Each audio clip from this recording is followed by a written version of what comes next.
भागभण्डाको रस्साकसी सुरु। झलनाथ खनालको राष्ट्रपति पदमा दाबी। कांग्रेसभित्र प्रधानमन्त्रीका दावेदारहरूको लड्को। सत्ता गठबन्धनमा कसरी बढ्दैछ किचल्लो।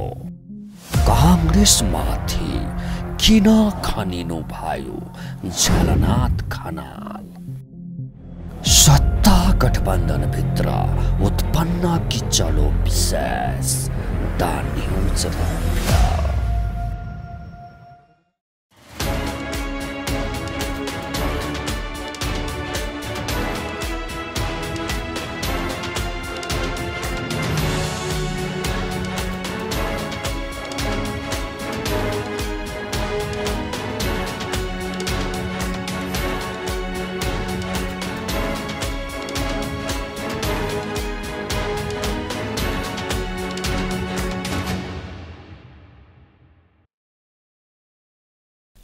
नमस्कार।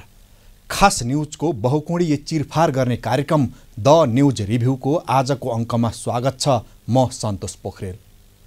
दर्शकवृन्द, प्रदेश तथा प्रतिनिधि सभा निर्वाचनको मतगणना लगभग सकिएको छ। तीनवटा निर्वाचन क्षेत्र बाहेक प्रत्यक्षतर्फ सबै नतिजा आइसकेको छ। समानुपातिकतर्फ पनि लगभग सबै मतगणना भइसकेको छ। स्थगित भएका स्याङ्जा 2, बाजुरा र दोलखाको पनि मत परिणाम आएपछि निर्वाचन आयोगले अन्तिम मत परिणाम राष्ट्रपति विद्यादेवी भण्डारीलाई बुझाउने छ। अन्तिम मत परिणाम सार्वजनिक भएको 30 दिनभित्र नयाँ सरकार गठन गर्नुपर्ने संवैधानिक व्यवस्था छ। तर अन्तिम मत परिणामको समय नजिकिँदै गर्दा अबको सरकार कसको र कस्तो बन्ने वा बनाउने भन्नेमा राजनीतिक दलहरू अस्पष्ट छन्। निर्वाचनबाट कुनै पनि दलले बहुमत ल्याउन सकेका छैनन्। कांग्रेस र एमाले बाहेकका दुईवटा मात्रै दल मिलेर सरकार बनाउन सक्ने अवस्था पनि छैन। सरकार बनाउनका लागि धेरैवटा साना दललाई समेट्नुपर्ने अवस्था छ। सत्तारूढ गठबन्धनमा रहेर चुनावमा गएका दलहरूमध्ये नेकपा एकीकृत समाजवादी सत्तारूढ गठबन्धनलाई निरन्तरता दिएर सरकार बनाउनुपर्ने पक्षमा उभिएको छ। उसले मङ्गलबार सचिवालयको बैठक राखेर चुनावको प्रारम्भिक समीक्षा गर्दै चुनावी गठबन्धनकै सरकार बनाउन पहल गर्ने निर्णय गरेको छ। तर एकीकृत समाजवादीकै सम्मानित नेता झलनाथ खनाल आफ्नो पार्टीले राष्ट्रपति पद पाउनुपर्ने दृढ अडानमा हुनुहुन्छ। नेकपा माओवादी केन्द्रले सङ्घीय सरकार र प्रदेश सरकारमा रहने पदहरू प्याकेजमै छलफल गरेर टुङ्गो लगाउनुपर्ने अडान लिएको छ। यता माओवादी केन्द्र तथा एकीकृत समाजवादीका कतिपय नेताहरू मतदानका बेला नेपाली कांग्रेसले धोका दिएको भन्दै सत्ता समीकरणका लागि एमालेसँग वार्ता गर्नुपर्ने रणनीतिमा समेत छन्। सबैभन्दा ठूलो पार्टी नेपाली कांग्रेसभित्र भावी प्रधानमन्त्रीको विषयलाई लिएर किचलो उत्पन्न भएको छ। करिब आधा दर्जन नेताहरूले प्रधानमन्त्री पदको दाबी गर्नुभएको छ। दर्शकवृन्द, आजको द न्यूज रिभ्यूमा प्रस्तुत छ सत्ता भागभण्डामा उत्पन्न किचलोको सन्दर्भमा हाम्रा सहकर्मी बिन्दुकान्त घिम्रेले तयार गरेको यो टिप्पणी। सत्ता भागभण्डाको रस्साकसी सुरु। झलनाथ खनालको राष्ट्रपति पदमा दाबी। कांग्रेसभित्र प्रधानमन्त्रीका दावेदारहरूको लड्को। सत्ता गठबन्धनमा कसरी बढ्दैछ किचल्लो। कांग्रेसमाथि किन खनिनु भयो झलनाथ खनाल। सत्ता गठबन्धनभित्र उत्पन्न किचलो विशेष द न्यूज रूपया। दर्शकवृन्द, नेकपा एकीकृत समाजवादीका सम्मानित नेता झलनाथ खनालले इलाम क्षेत्र नम्बर 1बाट चुनाव हारेपछि मिडियामा प्रतिक्रिया दिँदै भन्नुभयो, कांग्रेसका आत्मघाती द्रव्य पिचासुहरूले अन्तर्घात गरेका कारण मैले चुनाव हारेँ। एकीकृत समाजवादीका नेता खनालको पराजय कांग्रेसका मतदाताले भोट नदिएका कारण भएको हो वा एमाले विभाजनको असर खासै नदेखेका कारण हो भन्ने यकिन हुन बाँकी छ। यदि कांग्रेसकै मतदाताले भोट नदिएका कारण पराजय भएको रहेछ भने पनि खनाल जस्तो उचाइको नेताले द्रव्य पिसाचु आत्मघाती भन्दै मिडियामा कुर्लनु सुहाउँदो कुरा होइन। दुई पटक एमालेको नेतृत्व गरिसक्नुभएका नेता हुनुहुन्छ खनाल। मुलुकको प्रधानमन्त्री समेत भइसक्नुभएका नेताको मुखबाट यस्ता अश्लील शब्दहरू निस्किनु किमार्थ राम्रो होइन। खनाल उम्मेदवार बनेको इलाम क्षेत्र नम्बर 1 को प्रत्यक्षतर्फ र समानुपातिकतर्फको मत परिणाम तुलना गर्ने हो भने पनि नेपाली काङ्ग्रेसका मतदाताका तर्फबाट कहीँ पनि चुक भएको देखिँदैन, किनकि खनालले 23,089 मत पाउनु भएको छ। समानुपातिकतर्फ उहाँको पार्टी एकीकृत समाजवादीले जम्मा 8,021 मत पाएको छ भने नेपाली काङ्ग्रेसले 16,450 र माओवादी केन्द्रले 752 मत पाएको छ। काङ्ग्रेसका मतदाताहरूले कतिसम्म इमान्दारीपूर्वक एकीकृत समाजवादीका उम्मेदवार खनाललाई मत दिएका रहेछन् भन्ने कुरा मत परिणामको अङ्कगणितले नै छर्लङ्ग बनाउँछ। तर तिनै मतदातामाथि खनालले द्रव्य पिसाचु र आत्माघाती जस्ता अत्यन्त तुच्छ शब्द प्रयोग गर्नुभयो। खनालको यो अभिव्यक्ति रहस्यमय बनेको छ। एकीकृत समाजवादीलाई महत्त्वपूर्ण पद दिँदा धोका हुने पो हो कि भन्ने आशंका नेपाली काङ्ग्रेसभित्र सुरु भएको छ। गत स्थानीय निर्वाचनमा पनि झलनाथ खनालले नेपाली काङ्ग्रेसलाई निकै ठुलो धोका दिनुभएको थियो। नेपाली काङ्ग्रेससँग तालमेल गरेर इलाम जिल्लाका उल्लेख्य वडा तथा पालिका नेकपा एकीकृत समाजवादीले चुनाव जित्यो। तर जिल्ला समन्वय समिति गठन गर्ने बेलामा एकीकृत समाजवादीले एमालेसँग गठबन्धन गरेर नेपाली काङ्ग्रेसलाई एक्ल्यायो। त्यसैले यति बेला झलनाथ खनालको मामिलालाई लिएर नेपाली काङ्ग्रेस सशङ्कित भएको छ। तालमेलका क्रममा एकीकृत समाजवादी पार्टीलाई धेरै सिट दिनु गल्ती भएको महसुस नै नेपाली काङ्ग्रेसले मात्र होइन, माओवादी केन्द्रले पनि गरेको छ। दर्शकवृन्द, द न्युज रिभ्यूको अबको श्रृङ्खलामा प्रस्तुत छ सत्ता गठबन्धनका लागि कसरी अभिशाप बन्नुभयो एकीकृत समाजवादीका नेता खनाल भन्ने सन्दर्भमा छोटो चर्चा। निर्वाचनमा सत्ता गठबन्धनमा सामेल पार्टीहरूको अपेक्षा गरिएभन्दा ज्यादै कम सिट आउनु र एमालेको सिट अपेक्षा गरिएभन्दा बढी आउनुको मुख्य कारक भनेको एकीकृत समाजवादी भन्ने कुरा घाम जस्तै छर्लङ्ग भइसकेको छ। तालमेलका क्रममा सिट भागबण्डा गर्दा एकीकृत समाजवादीले 19 सिटमा उम्मेदवारी पायो, 10 सिटमा चुनाव जित्यो। एकीकृत समाजवादीले जहाँ जहाँ उम्मेदवारी पायो त्यहाँ त्यहाँ नेकपा एमाले आरामका साथ चुनाव जित्यो। हारेका ठाउँमा पनि शानदार मत ल्यायो। एमालेको विभाजन नेताहरूको तहमा मात्रै भएको रहेछ, मतदाता तहमा विभाजन भएको रहेनछ भन्ने कुरा मत परिणामले नै पुष्टि गरिसकेको छ। किनकि समानुपातिकतर्फ नेकपा एमाले 28 लाख मत पाएको छ, तर एकीकृत समाजवादीले 3 लाख मत पनि पुर्याउन सकेन। थ्रेसहोल्ड नै नकटाएका कारण राष्ट्र पार्टी बन्ने अवसर समेत एकीकृत समाजवादीले पाएन। एकीकृत समाजवादीले थ्रेसहोल्ड नकटाएका कारण सत्ता गठबन्धनको बहुमत पुगेन। समानुपातिकतर्फ करिब 13 लाख मत पाएको राष्ट्रिय स्वतन्त्र पार्टीले प्रत्यक्षतर्फ जम्मा 7 सिट जितेको छ, तर समानुपातिकतर्फ 3 लाख भोट समेत नपाएको एकीकृत समाजवादीले प्रत्यक्षतर्फ 10 सिट हासिल गरेको छ। यदि नेपाली काङ्ग्रेसको सहयोग हुँदैन थियो भने एकीकृत समाजवादीले प्रत्यक्षतर्फ एउटा पनि सिट जित्ने रहेनछ भन्ने लगभग प्रष्ट भएको छ। समानुपातिकतर्फको मत हेर्ने हो भने एकीकृत समाजवादीको सबैभन्दा ठुलो कन्त बिजोग भएको प्रदेश 1 मा हो, जहाँ त्यो पार्टीका सम्मानित नेता झलनाथ खनालको निर्वाचन क्षेत्र रहेको छ। प्रदेश 1 मा एकीकृत समाजवादीले जम्मा 51,000 मत पाएको छ। प्रदेश 1 मै थोरै भोट आएका कारण एकीकृत समाजवादीले समानुपातिकतर्फ थ्रेसहोल्ड कटाउन नसकेको हो। आफ्नो कमजोरी स्वीकार गर्नुको सट्टा नेपाली काङ्ग्रेसलाई तथानाम गाली गर्ने खनाल प्रवृत्ति भनेको ओली प्रवृत्ति भन्दा पनि अत्यन्त खतरनाक रहेको छ। 5 दलीय गठबन्धनले अपेक्षित नतिजा निकाल्न नसक्नुमा झलनाथ खनाल मुख्य कारक हुनुहुन्छ भन्ने कुरा चुनाव हुनुभन्दा पहिले नै गठबन्धनका नेताहरूले थाहा पाउनु पर्थ्यो। किनकि विराटनगरको सबैभन्दा ठुलो होटल कसको हो भनेर सोध्ने हो भने खनालकै नाम आउँछ। इटहरीमा सबैभन्दा ठुलो घर कसको छ भनेर प्रश्न गरियो भने पनि खनालकै नाम आउँछ।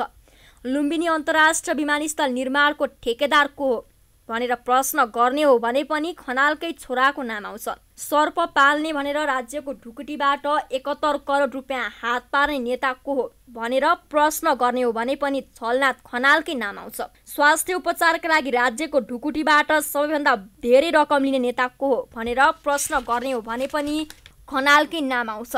व्यक्तिगत सम्पत्ति मूल्याङ्कन गर्ने हो भने खनाल कुनै मारवाडी व्यापारी भन्दा कम हुनुहुन्न, तर कहिले सर्प पाल्ने कहिले स्वास्थ्य उपचार गर्ने भन्दै राज्यको ढुकुटीबाट करोडौं रुपियाँ कुम्ल्याउनु भएको छ। खनालकै कारण लोकतन्त्र बदनाम भएको छ। साबिकका पार्टीहरूप्रति जनविश्वास गुम्नुको मुख्य कारक भनेकै खनाल हुनुहुन्छ। प्रदेश 1 मा खनालकै कारण एकीकृत समाजवादी पार्टीको त कन्त बिजोग भयो। खनालको दूषित बाचिटाले प्रदेश 1 मा नेपाली कांग्रेस समेत दोस्रो पार्टी हुन पुगेको छ। सत्ता भागभण्डाको रस्साकसी सुरु। झलनाथ खनालको राष्ट्रपति पदमा दाबी। कांग्रेसभित्र प्रधानमन्त्रीका दावेदारहरूको लड्को। सत्ता गठबन्धनमा कसरी बढ्दैछ किचल्लो। कांग्रेसमाथि किन खनिनु भयो झलनाथ खनाल। सत्ता गठबन्धनभित्र उत्पन्न किचलो विशेष द न्यूज रूपया। दर्शकवृन्द, दलहरूको शक्ति र सामर्थ्यको आधारमा महत्त्वपूर्ण राजनीतिक पदहरू बाँडफाँड गरेर वर्तमान गठबन्धनलाई नै निरन्तरता दिनुपर्ने पक्षमा सबै सत्तारूढ पार्टी देखिएका छन्। तर सरकार नै कसरी बनाउने भन्ने टुङ्गो नलागिसकेका कारण राजनीतिक पद बाँडफाँडको विषय शीर्ष नेताहरूले अहिले नै मुख खोलिसकेका छैनन्। नेपाली कांग्रेसका सभापति एवं प्रधानमन्त्री देउबा, माओवादी केन्द्रका अध्यक्ष पुष्पकमल दाहाल प्रचण्ड र एकीकृत समाजवादीका अध्यक्ष माधव कुमार नेपालले चाँडै गठबन्धनको बैठक बोलाउने र त्यसमा चुनावी समीक्षा गरेर आगामी कोर्सका बारेमा छलफल गर्ने सहमति गर्नुभएको छ। तर गठबन्धनको बैठक बस्ने मितिबारे अहिले यकिन भइसकेको छैन। गठबन्धनको बैठक बस्नुअघि दलहरूले आन्तरिक रणनीति बनाउने बारेमा छलफल गरिरहेका छन्। दलहरूले मिलिजुली सरकार बनाउनु पर्ने भएकाले सरकार बनाउनुअघि राजनीतिक पदको भागभण्डा पेचिलो बन्ने देखिन्छ। राष्ट्रपति, उपराष्ट्रपति, प्रधानमन्त्री, सभामुख, उपसभामुख र प्रदेश प्रमुख र मुख्यमन्त्रीहरूको बाँडफाँड गरेपछि मात्रै सङ्घीय सरकार बन्ने मेलोमेसो आउने नेताहरूले बताउँदै आउनुभएको छ। त्यसका लागि कुन कुन दल मिलेर सरकार बनाउने हो भन्ने यकिन हुन आवश्यक छ। सत्तारूढ गठबन्धनकै सरकार बन्ने अवस्थामा प्रधानमन्त्री पदमा कांग्रेस र माओवादी केन्द्रको दाबी रहने देखिन्छ। तर माओवादी केन्द्रका कतिपय नेताहरू भने चुनाव अघि नै चुनाव पछिको प्रधानमन्त्री माओवादी केन्द्रका अध्यक्ष प्रचण्डलाई दिनेबारे भद्र सहमति भएको दाबी गर्नुहुन्छ। चुनावी प्रचारको क्रममा प्रचण्डले पनि प्रधानमन्त्रीको दाबी गर्नुभएको थियो। भलै चुनावी नतिजापछि पनि उहाँले सरकार गठन र प्रमुख राजकीय पदको बाँडफाँडबारे आफ्नो धारणा सार्वजनिक गर्नुभएको छैन। कांग्रेसभित्र प्रधानमन्त्रीका लागि 6 जनाको हानाथाप परिरहेको छ। सभापति शेरबहादुर देउबा आफै फेरि पनि प्रधानमन्त्री बन्नका लागि प्रयासरत हुनुहुन्छ। तर देउबासँगै आधा दर्जन आकांक्षी छन्। त्यसैले सत्ता भागभण्डा निकै नै पेचिलो बनेको छ। दर्शकवृन्द, द न्यूज रिभ्यूको अबको श्रृङ्खलामा प्रस्तुत छ किन र कसरी पेचिलो बन्दै गएको छ सत्ता भागभण्डा भन्ने सन्दर्भमा छोटो टिप्पणी। निर्वाचनमा माओवादी केन्द्रको नतिजा असाध्यै कमजोर आएकाले प्रचण्डलाई प्रधानमन्त्री दिन नसकिने कांग्रेसको संस्थापन इतर खेमाको तर्क आउन थालेको छ। अर्कोतर्फ कांग्रेसभित्र माओवादी केन्द्रलाई राष्ट्रपति पद पनि दिन नहुने बारेमा छलफल सुरु भएको छ। राष्ट्रपतिमा अन्तर्राष्ट्रिय समुदायको पनि चासो रहने भएकाले कम्युनिस्ट शक्तिलाई राष्ट्रपति बनाउन नहुने तर्क कांग्रेसभित्र आउन थालेको छ। तर माओवादी केन्द्रले भने राष्ट्रपति भन्दा बढी जोड प्रधानमन्त्रीमा गरेको छ। माओवादी केन्द्रका अध्यक्ष प्रचण्डको भनाइ छ देशमा विकासको लहर सृजना गर्नका लागि र माओवादीका आफ्ना चुनावी एजेन्डा कार्यान्वयन गर्नका लागि माओवादीको नेतृत्वमा सरकार बन्न आवश्यक छ। कार्यकारी भूमिका नरहेको राष्ट्रपति पद लिएर हुँदैन कांग्रेस संस्थापन इतर खेमामा भने माओवादी केन्द्रले राष्ट्रपति पद लिनका लागि प्रधानमन्त्रीको दाबी गरेको बुझाइ छ। कांग्रेसभन्दा 3 गुणा सानो पार्टीले कार्यकारी पदमा दाबी गर्न नसुहाउने इतर खेमाका नेताहरूको जोड छ। कांग्रेसभित्रको अर्को बुझाइ नेता रामचन्द्र पौडेलले प्रधानमन्त्रीमा दाबी गरेर राष्ट्रपति हुन खोजेको भने पनि छ। त्यसो हुँदा राष्ट्रपति र प्रधानमन्त्री पद कांग्रेसले लिएर बाँकी राजकीय पदमा भागभण्डा मिलाउनु पर्ने छलफल कांग्रेसभित्र छ। काङ्ग्रेसभित्र यो विषय संसदीय दलको चुनाव अगाडि टुङ्गो लागिसक्नेछ। संसदीय दलको नेतामा सभापति देउबा र महामन्त्री गगन थापाको प्रतिस्पर्धा हुने देखिएको छ। देउबाले छाड्नुपर्ने अवस्थामा उपसभापति पूर्णबहादुर खड्का पनि मैदानमा आउने सम्भावना छ। एकीकृत समाजवादीका सम्मानित नेता झलनाथ खनालले पहिलेदेखि राष्ट्रपति पदमा दावी गरिरहनु भएको छ। यदि एकीकृत समाजवादीले राष्ट्रपति पद नपाएको अवस्थामा सभामुख पाउनुपर्ने दावी गरेको छ। काङ्ग्रेस माओवादी केन्द्र र एकीकृत समाजवादी मात्रै सहभागी हुँदा सरकार बनाउन सहज बहुमत पुग्दैन। संसदमा सहज बहुमतमा रहन लोसपा, जनमत र नागरिक उन्मुक्ति पार्टीमध्ये कुनैलाई वा यी सबैलाई सरकारमा ल्याउनुपर्ने हुन्छ। उनीहरूलाई नल्याउँदा राष्ट्रिय प्रजातन्त्र पार्टी वा राष्ट्रिय स्वतन्त्र पार्टीमध्ये एउटालाई सरकारमा ल्याउनुपर्ने हुन्छ।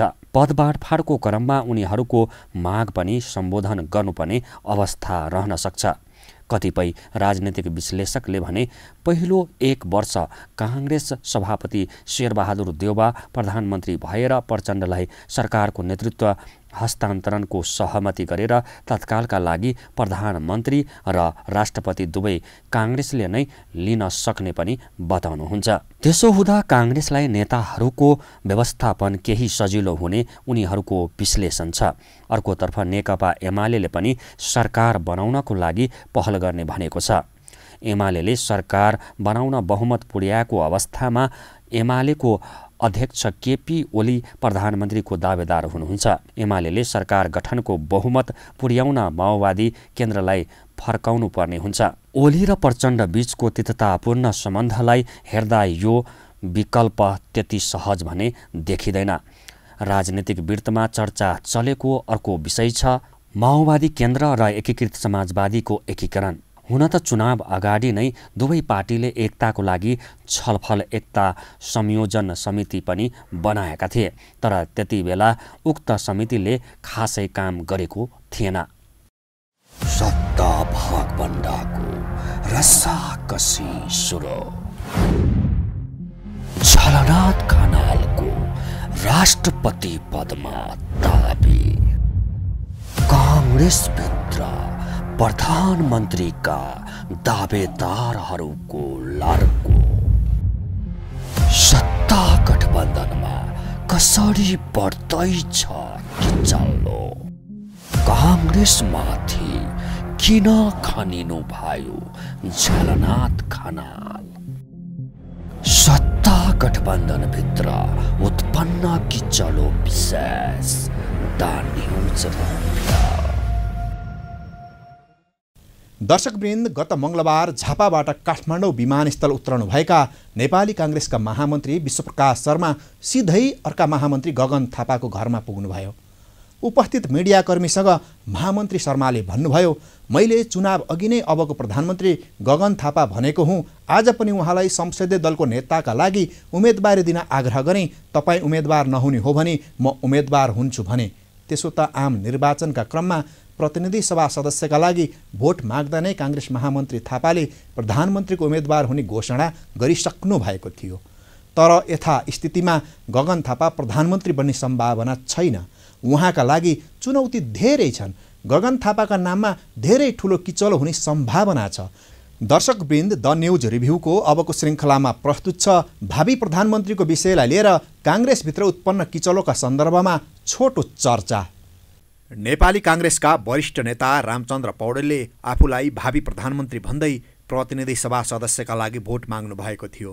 नेता पौडेलले चुनाव जिते लगत्तै काठमाडौँ आएर पनि सभापति शेरबहादुर देउबा, माओवादी केन्द्रका अध्यक्ष पुष्पकमल दाहाल प्रचण्ड, नेकपा एकीकृत समाजवादीका अध्यक्ष माधव कुमार नेपाल लगायतका नेताहरूसँग निवासमै पुगेर भेटवार्ता गरिसक्नु भएको छ। अर्का नेता प्रकाशमान सिंहले पनि प्रधानमन्त्रीको उम्मेदवार हुन्छु भन्दै भेटवार्ता अघि बढाउनु भएको छ। कोइराला परिवारका नेताद्वय डाक्टर शशाङ्क कोइराला र डाक्टर शेखर कोइरालाले पनि प्रधानमन्त्री बन्ने इच्छा जाहेर गर्नुभएको छ। पार्टी सभापति एवं वर्तमान प्रधानमन्त्री देउबाले त म 7 पटकसम्म प्रधानमन्त्री हुन्छु भनेर घोषणा गरेको उहिलेदेखि नै हो। जम्मा 5 पटक प्रधानमन्त्री हुनुभएका देउबालाई 7 पटक प्रधानमन्त्री बन्ने बाचा पूरा गर्नका लागि पनि अहिले पछि हट्न मिल्ने अवस्था छैन। नेपालको संविधान 2072 अनुसार प्रधानमन्त्री बन्नका लागि आफ्नै प्रक्रिया छन्। सबैभन्दा ठूलो पार्टी भएका कारण नेपाली काङ्ग्रेसको संसदीय दलको नेता नै प्रधानमन्त्री बन्ने सम्भावना 50% भन्दा माथि छ। तर संसदीय दलको नेता बन्नका लागि इच्छा मात्रै गरेर पुग्दैन, संसदीय दलभित्र हुने चुनाव जित्नुपर्छ। सभापति देउबाले इच्छा राख्दासम्म संस्थापन पक्षका तर्फबाट संसदीय दलको नेता पदमा अर्को उम्मेदवार बन्न सक्ने अवस्था अत्यन्त कम छ। सभापति देउबाको निगाह बाहेक वरिष्ठ नेता पौडेल र नेता प्रकाशमान सिंह संसदीय दलको नेता बन्ने सम्भावना न्यून छ। संसदीय दलमा संस्थापन पक्षको करिब 2/3 बहुमत छ। त्यसैले उत्तर पक्षका गगन थापा तथा कोइराला द्वयले यथास्थितिमा चुनाव जित्ने सम्भावना छैन। उत्तर पक्षको तर्फबाट एकजना मात्रै उम्मेदवार भएको अवस्थामा र संस्थापन पक्षभित्र विवाद भएको अवस्थामा संसदीय दलभित्रको अङ्कगणित फेरिन पनि सक्छ। 2058 सालमा यसरी नै अङ्कगणित फेरिँदा उत्तर पक्षका नेता देउबाले संस्थापन पक्षका नेता सुशील कोइरालालाई भारी मत अन्तरले पराजित गरी प्रधानमन्त्री बन्नुभएको थियो। झट्ट हेर्दा संसदीय दलको नेता बनाएर कसलाई प्रधानमन्त्रीका लागि अघि सार्ने भन्ने प्रश्न नेपाली काङ्ग्रेसको आन्तरिक मामिला हो कि जस्तो देखिन्छ। तर अहिले परिस्थिति अलि फरक छ। नेपाली काङ्ग्रेससँग आफ्नै बहुमत छैन। बहुमत पुर्याउनका लागि थप 3-4वटा पार्टीको समर्थन जरुरी छ। सहयोगी पार्टीहरूले कसलाई सहज ठान्छन् भन्ने ख्याल काङ्ग्रेसले गर्नुपर्छ। दोस्रो कुरा, नयाँ पुस्ताका युवा नेताहरूको तुलनामा पुराना पुस्ताका नेताहरू लोकप्रिय हुनुहुन्न भन्ने कुरा आम निर्वाचनको परिणामले पुष्टि गरेको छ। आम मतदाता मध्ये 5 जनालाई प्रश्न गर्ने हो भने 3 जनाले गगन थापा प्रधानमन्त्री हुन् भन्ने चाहेको देखिन्छ। कुनै पनि राजनीतिक दल जीवित रहने भनेको नयाँ पुस्ताको आकर्षणले हो। नयाँ पुस्तालाई आकर्षित गर्न नसक्ने पार्टी जीवित रहँदैन। यसको उदाहरणको रूपमा राप्रपाले अहिले हासिल गरेको उपलब्धि हेरे पुग्छ। त्यस्तै 5 महिना अघि मात्रै जन्मेको राष्ट्रिय स्वतन्त्र पार्टीले हासिल गरेको उपलब्धि हेरे पुग्छ। नेपाली काङ्ग्रेस पार्टी आफैले गत आम निर्वाचनमा प्राप्त गरेको समानुपातिक तर्फको मत र अहिले प्राप्त गरेको मत तुलना गरे पनि हुन्छ। गत आम निर्वाचनको तुलनामा यो आम निर्वाचनमा नेपाली काङ्ग्रेसको जनमत करिब 8% घटेको छ।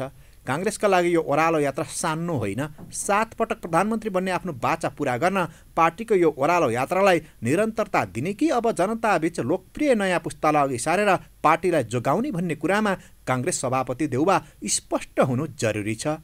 देउबाले हठ नत्याग्ने हो भने नेपाली काङ्ग्रेसभित्र ठुलै किचलो हुने सङ्केत देखिसकेको छ। नेपाली काङ्ग्रेसको नेतृत्वमा सरकारमा सहयात्रा गर्न चाहेका दलहरूले पनि सभापति देउबालाई उचित सुझाव दिन ढिला गर्नुहुन्न। अलोकप्रिय व्यक्तिको नेतृत्वमा जो पार्टी सरकारमा सहभागी हुन्छन् उनीहरूको यात्रा पनि ओह्रालोतर्फ नै हुन्छ। यो कुराको हेक्का प्रचण्ड र माधव नेपालले पनि राख्नु जरुरी छ। सत्ता भागभण्डाको रस्साकसी सुरु। झलनाथ खनालको राष्ट्रपति पदमा दाबी। काङ्ग्रेसभित्र प्रधानमन्त्रीका दावेदारहरूको लर्को। सत्ता गठबन्धनमा कसरी बढ्दैछ किचल्लो। काङ्ग्रेसमाथि किन खनिनु भयो झलनाथ खनाल। सत्ता गठबन्धनभित्र उत्पन्न किचलो विशेष द न्युज रह्यो।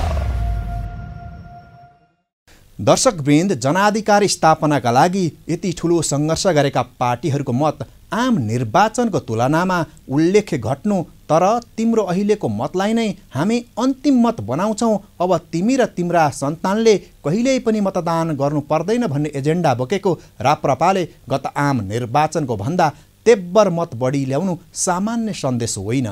जनता कतिसम्म आजित भएका रहेछन् भन्ने कुरा यो मत परिणामले प्रष्ट पार्छ। चुनाव अघि नै सत्ता निर्माण गरेर भोट माग्न जानु नेपाली काङ्ग्रेसका लागि कतिसम्म आत्मघाती कदम थियो भन्ने कुरा एकीकृत समाजवादीका नेता खनालको प्रतिक्रिया तथा राप्रपाले प्राप्त गरेको भोटले मात्रै प्रष्ट पारेको छैन। अघिल्लो निर्वाचनमा 31 लाख भोट ल्याएको काङ्ग्रेसले यसपटक जम्मा 26 लाख भोट ल्याएको छ। मतको हिसाबले 5 लाख घटेको छ। प्रतिशतका हिसाबले 8% घटेको छ। अघिल्लो पटकको निर्वाचनमा सबै कम्युनिस्ट पार्टीहरूबीच गठबन्धन भएका कारण नेपाली काङ्ग्रेसको पराजय सुनिश्चित बनेको थियो। काङ्ग्रेसले चुनाव हार्दैछ भन्ने जान्दा जान्दै पनि 34% मतदाताले भोट दिए। यसपटक कम्युनिस्टहरू विभाजित भएका थिए। एमाले पार्टी धेरै बदनाम भएका कारण नेपाली काङ्ग्रेस पहिलो पार्टी बन्ने प्रक्षेपण सबैले गरेका थिए। तर यसपटक भोट आयो जम्मा 26%। यसको कारण हो कम्युनिस्टहरूसँगको गठबन्धन। माओवादीलाई बोकेको काङ्ग्रेसलाई भोट हाल्न जनताले चाहेनन्, विकल्प खोजे। नेपाली काङ्ग्रेसको भोट जुन अनुपातमा घटेको छ, एमाले र माओवादीको भोट जुन अनुपातमा स्थिर रहेको छ, राप्रपा र स्वतन्त्र पार्टीले जुन अनुपातमा भोट हासिल गरेका छन्, यसलाई मिहिन ढङ्गले विश्लेषण गर्ने हो भने वर्तमान सत्ता गठबन्धन तथा वर्तमान प्रधानमन्त्रीलाई निरन्तरता दिनु भनेको नेपाली काङ्ग्रेसले आफ्ना खुट्टामा आफै बन्चरो हान्नु हो। दर्शकवृन्द, द न्युज रिभ्यूको आजको प्रसङ्ग यति नै। तपाईँ न्युज नेपाल टेलिभिजनको प्रसारण युट्युब र फेसबुकमा पनि प्रत्यक्ष हेर्न सक्नुहुनेछ। आजको प्रस्तुतिबाट हामी सबैलाई बिदा दिनुहोस्। हेर्दै गर्नुहोला न्युज नेपाल टेलिभिजन। नमस्कार। सत्ता भागभण्डाको रसाकसी सुरु। झलनाथ खनालको राष्ट्रपति पदमा दाबी। काङ्ग्रेसभित्र प्रधानमन्त्रीका दावेदारहरूको लड्को।